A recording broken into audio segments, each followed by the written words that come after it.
Hey, it's Dr. Deal with 5 reasons why you can feel like you don't know how to be you after the death of a loved one.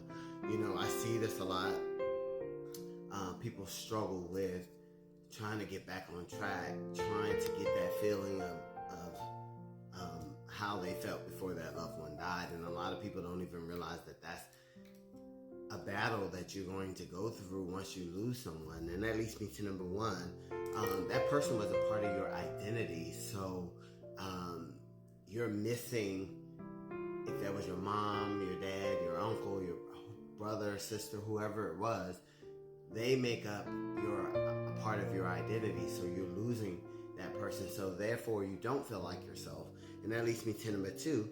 You had a lot of routines built around that person.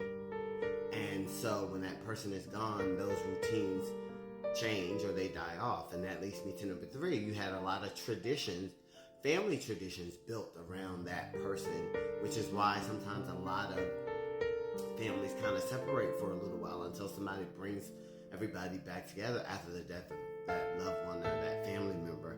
And that leads me to number four. You wouldn't be here if that person did not create you. For instance, if it was your mom and your dad and they passed away, you wouldn't be here without them. And that leads me to number five. It's just like you can't get to that ultimate happiness that you used to have before that person passed away. It's just like you have to reinvent yourself. And I talk about this on a lot of videos because I don't think people grasp how big this is in the grieving process. And it's what hurts is because you're grieving and crying and wanting the love of that person and you want them to be there.